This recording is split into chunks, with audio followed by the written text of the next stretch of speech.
बात उन दिनों की है जब एक सन्यासी सेव के बगीचा में अपना समय व्यतीत कर रहे थे।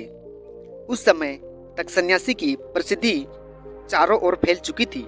लोग अपनी चिंताओं और समस्याओं का हल खोजने के लिए दूर दूर से सन्यासी के पास आते थे। ऐसे ही एक दिन जब सन्यासी सेव के जंगल में लोगों को शिक्षा दे रहे थे तो एक आदमी अपने 26-27 साल के बेटे के साथ सन्यासी की ओर आ रहा था। जब वे उपदेश स्थल के पास पहुंचे तो सन्यासी ने उनकी ओर देखा और इशारा किया। उसके पास बैठने के लिए जब उपदेश समाप्त हो गया और सभी लोग चले गए तब सन्यासी ने उस इंसान को अपने पास बुलाया और बैठने को कहा। चारों तरफ हरियाली थी, मौसम बड़ा सुहाना था, विभिन्न प्रकार के पक्षियों की आवाजें गूंज रही थी। ऐसा नजारा देखकर उस इंसान को अंदर से बहुत शांति महसूस हो रही थी। इसके बाद सन्यासी ने उस व्यक्ति से आने का कारण पूछा। इस पर वह इंसान बोला, हे महात्मा, मैं अपने बेटे को आपसे मिलवाने के लिए 3 दिन की लंबी यात्रा कर आया हूँ। यह मेरा इकलौता बेटा है और वह हर समय थका रहता है। ऐसा लगता है इसमें कोई जान ही नहीं है। इसका स्वभाव भी चिड़चिड़ा सा हो गया है। अगर हमें इसे कुछ भी कहें तो यह हमारी छोटी छोटी बातों पर क्रोध करता है। इसकी देखने की क्षमता भी उम्र से पहले ही कमजोर हो चुकी है और उसके बाल भी सफेद हो रहे हैं। इतनी कम उम्र में बूढ़ा दिखने लगा है। मैं समझ ही नहीं पा रहा हूँ कि आखिर उसके साथ क्या हो रहा है। इस सन्यासी, मुझे अपने बेटे की चिंता हो रही है। मैं अपने बेटे को किसी चिकित्सक के पास ले गया तो उन्होंने कुछ दवा दी और कहा, बेटा कम तनाव ले। जी हाँ मित्रों, आप लोगों को बुद्धा बेटालॉजिंग यूट्यूब चैनल में दिल से स्वागत है। मित्रों, अगर कहानी वीडियो पसंद लगे तो चैनल को सब्सक्राइब कीजिएगा। जी हाँ, आज का कहानी का शीर्षक है, चिंता में खुद को बर्बाद मत करो। जी हाँ, वह अपने दिमाग पर बहुत अधिक तनाव लेता है, इसलिए उसकी यह हालत है। लेकिन उन्हें बहुत समझाने के बाद भी मुझे तनाव का अर्थ समझ नहीं आया। मुझे ज्ञात नहीं है कि आखिर तनाव क्या है, इसका कारण क्या है और इसे कैसे दूर किया जा सकता है मेरे बेटे की मन की। लेकिन सबसे पहले मुझे यह समझना होगा कि आखिर तनाव क्या है। इसलिए मैं आपके पास चला आया हूँ। सन्यासी जी, कृपया करके मेरी कठिनाइयों का समाधान अवश्य करें। यह सुनकर सन्यासी ने उनके बेटे को बहुत ध्यान से देखा। उसके चेहरे को देखा, उसकी आंखों को देखा, फिर उसके हाथों की नाड़ी भी जांची। ये सब अनुष्ठान करने के बाद सन्यासी ने उस इंसान से कहा कि तनाव कोई भी नहीं लेना चाहता, लेकिन फिर भी यह तनाव इंसान के दिमाग को दीमक की तरह खा जाता है और इंसान को पता भी नहीं चलता कि वह तनाव में है। लेकिन यदि व्यक्ति तनाव के कारणों को अच्छे से समझ ले और तनाव के बारे में एक पैमाना बना ले जिससे उसे पता चल सके कि वह कितना तनावग्रस्त है, तो वह इस समस्या का हल भी ढूंढ सकता है। सबसे पहले तो यह समझ लें कि तनाव क्या है।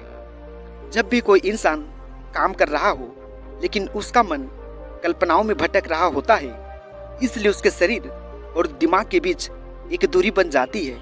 यह दूरी जितनी अधिक होती है, इंसान उतनी ही देर तक बेहोशी की स्थिति में रहता है और शरीर और मन के बीच के इस तनाव को ही तनाव कहा जाता है।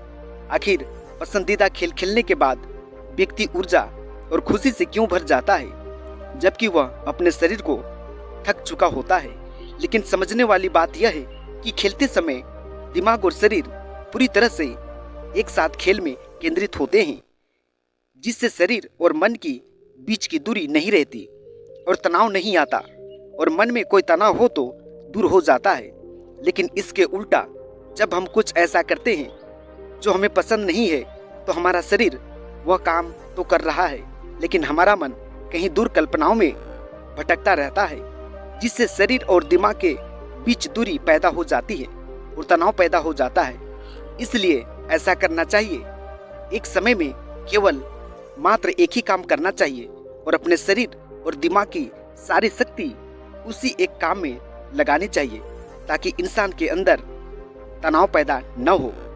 सबसे प्रमुख कारणों में से पहला कारण यह है अति महत्वाकांक्षी होना अच्छी बात है, लेकिन क्या आपने कभी ध्यान दिया है कि उस आदमी का एक लक्ष्य कभी पूरा नहीं होता। उसका एक लक्ष्य पूरा नहीं होता कि वह दूसरे की ओर भागने लग जाता है। अगर दूसरा पूरा हो जाता है तो फिर तीसरे में लग जाता है और इस तरह वह गोल गोल घूमता रहता है। अपने जीवन में अपने लक्ष्य को हासिल करने के लिए जो व्यक्ति अधिक महत्वाकांक्षी होता है, जो बड़े लक्ष्य निर्धारित करता है, वह कभी भी वर्तमान में नहीं रह सकता।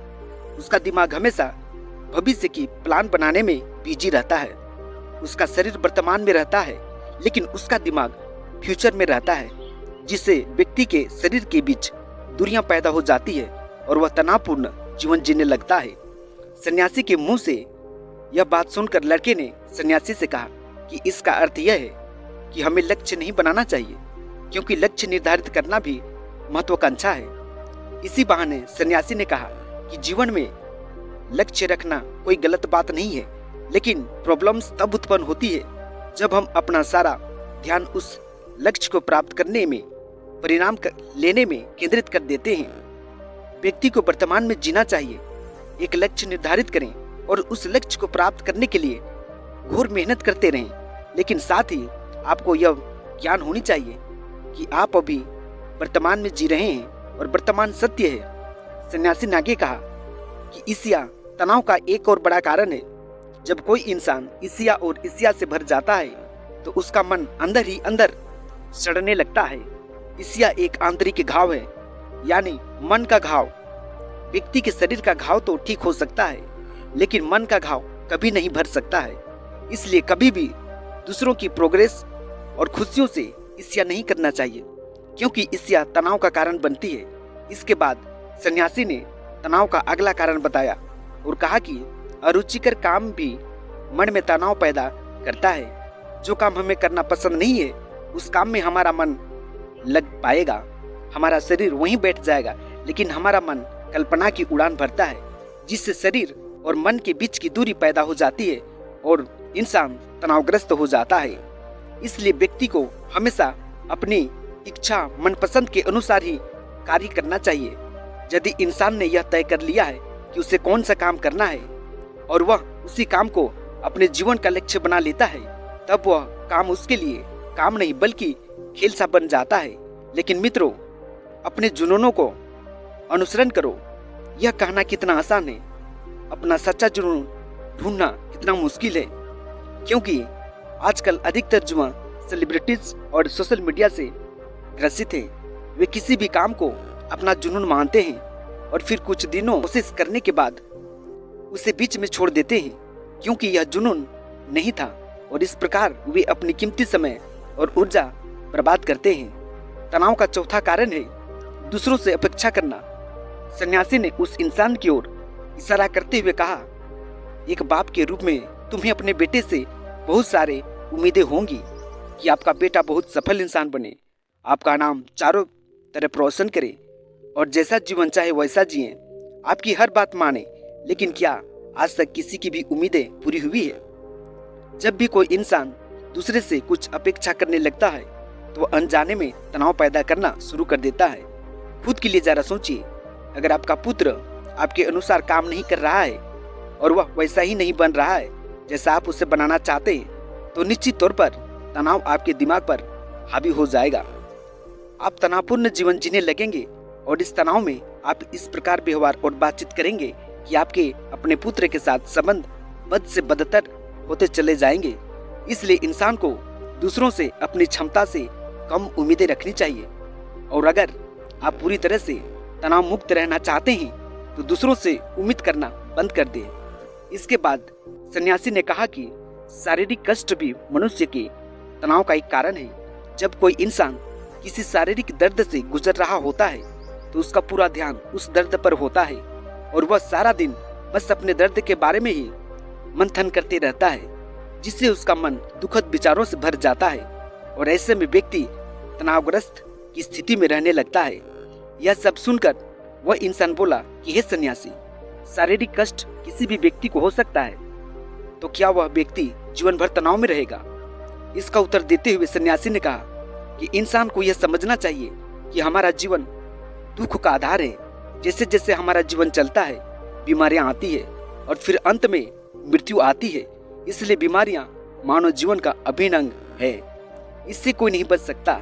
यह बस किसी के जीवन में समय से पहले आता है और किसी के बाद में आता है, लेकिन सबके पास आता है। जब मानव मस्तिष्क इस बात को अच्छी तरह से समझ जाएगा तो तब उसे अपनी बीमारी के बारे में सोचकर अधिक तनाव नहीं लेना चाहिए, क्योंकि यह हमारे जीवन का अभिन्न अंग है और इसके लिए शारीरिक व्यायाम का प्रैक्टिस करते रहना चाहिए और स्वस्थ जीवन शैली को भी अपने जीवन में जगह देनी चाहिए, जिससे उनका शरीर लंबे समय तक स्वस्थ रहकर ठीक से काम कर सके। तनाव का अगला कारण है अपनी प्लानिंग को समझने के लिए समय न देना। कुछ लोगों के मन में यह विचार घर कर जाता है कि वे बिना सोचे समझे उस पर काम शुरू कर देते हैं और जब उन्हें उस काम में असफलता मिलती है तो वे तनाव से भर जाते हैं, क्योंकि उन्होंने उस काम को शुरू से करने से पहले उस काम के बारे में पूरी जानकारी एकत्रित नहीं की थी।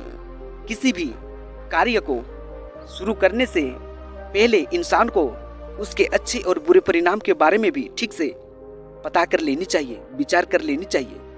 इंसान को यह भी अच्छे से सोचना चाहिए कि यदि यह प्लानिंग सफल नहीं हुई तो इसके बाद मैं क्या करूंगा। इसलिए इंसान को अपनी प्लानिंग को समझने के लिए पूरा समय देना चाहिए, ताकि बाद में वही प्लानिंग तनाव पैदा न कर दे। तनाव का 7वां सबसे बड़ा कारण है टाल मटोल करना, इधर उधर करना। आज का काम कल पर डाल देना। आपने यह कहावत तो अवश्य सुनी होगी, आलस्य मनुष्य का सबसे बड़ा शत्रु है। मनुष्य अपने आलस्य के कारण आज के काम को कल पर टाल देता है और फिर टालना उसकी आदत बन जाती है। टाल मटोल करने वाले का काम कभी भी समय पर पूरा नहीं होता है और अगर किसी कारण से भी हो जाता है तो उतना अच्छा नहीं होता जितना होना चाहिए था, और फिर यह बात व्यक्ति के अंदर तनाव पैदा करती है। लेकिन आखिरी समय पर टालना या ना करना एक आदत है, इसलिए ना चाहते हुए भी व्यक्ति बार बार इस आदत का शिकार हो जाता है और फिर काम को टालता रहता है। और फिर जब काम की समय सीमा नजदीक चली आती है तो वह उस काम को पूरा करने की कोशिश करता है। इसलिए तनाव मुक्त रहने के लिए व्यक्ति को काम को टालने की आदत को छोड़ना होगा, और यह तभी संभव है जब लोग काम को समय से पहले पूरा करने का प्रयास करेंगे। तनाव का आखिरी और सबसे बड़ा कारण है अधिक सोचना। कंटिन्यू सोचना भी एक बीमारी है और यह उन लोगों में सबसे ज्यादा पाई जाती है जो अधिक कल्पनाएं करते हैं, जो बीती हुई घटनाओं के बारे में सोचते रहते हैं और जो भविष्य के बारे में बेतहाशा अटकलें लगाते हैं। इसलिए इंसान को अधिक सोचने की आदत पर अंकुश लगा लेनी चाहिए। उसे जितना हो सके खुद को काम में बिजी रखने की प्रयास करने चाहिए और प्रतिदिन ध्यान के अभ्यास को अपने जीवन का हिस्सा बनाइए। सन्यासी के मुंह से ये सभी बातें सुनकर वह इंसान हाथ जोड़कर बोला, इस सन्यासी, मेरा बेटा अभी सिर्फ 21 साल का है और उसे इतनी समझ में नहीं है कि वह सभी बातों को पालन कर सके। कृपया तनाव दूर करने का कोई आसान तरीका बताइए ताकि मेरा पुत्र भी उसे अपना सके और तनाव मुक्त रह सके। उस इंसान की यह विनती सुनकर सन्यासी ने कुछ सोचते हुए उत्तर दिया, अगर आप इतनी सारी बातों का पालन नहीं कर सकते हैं तो इसके लिए एक बहुत ही आसान तरीका है। आप एक समय में एक ही काम करने पर ध्यान केंद्रित करें। आप उस समय से जो कर रहे हैं बस उसी पर अपने ध्यान को केंद्रित करें, और अगर आपका मन इधर उधर भटकता है, जैसे कि आपको याद आए, अपना ध्यान उस काम पर लौटा दें। तनाव मुक्त रहने का यह सबसे आसान और अच्छा तरीका है। जब आप खाएं तो केवल खाना खाएं, उसके स्वाद का आनंद लें, उसे महसूस करें। जब आप चलें तो अपना ध्यान केवल चलने पर केंद्रित करें। इससे आपका ब्रेन और बॉडी दोनों एक ही जगह पर केंद्रित रहेंगे, दोनों के बीच कोई दूरी नहीं रहेगी, जो तनाव का मुख्य कारण है। मित्रों, आज की यूथ पीढ़ी एक ही समय में 2 या 3 या तो फिर उससे अधिक काम करने की आदी हो गई है, जैसे फोन पर बात करते हुए ड्राइविंग करना, खाना खाते समय टेलीविजन देखना, या तो फिर फोन का यूजिंग करना और फिर उनकी शिकायत करना कि मैं तनाव में रहता हूँ, मेरा मन होपलेस हो रहा है, मैं चिड़चिड़ा सा हो गया हूँ। जब कोई इंसान एक समय में 3-4 काम करता है तो यह स्वाभाविक है, तनाव उत्पन्न होना ही होना है, क्योंकि दिमाग एक समय में एक ही काम पूरे ध्यान से कर सकता है, कभी भी एक ही समय में दो या दो से अधिक चीजों पर ध्यान केंद्रित नहीं कर पाता। इसलिए जहाँ तक हो सके एक समय में कृपया एक ही काम को पूरे ध्यान से करने की कोशिश करें। मित्रों, आज का कहानी वीडियो आप लोगों को जरूर पसंद आया होगा। जी हाँ मित्रों, वैसे दर्शक बंधु जो आज तक हमारे चैनल में आकर चैनल को सब्सक्राइब नहीं किए हैं, फटाफट हमारे चैनल को सब्सक्राइब करें और अधिक से अधिक लाइक करें। जी हाँ मित्रों, आज का कहानी वीडियो में इतना ही। आप लोगों को बहुत बहुत धन्यवाद।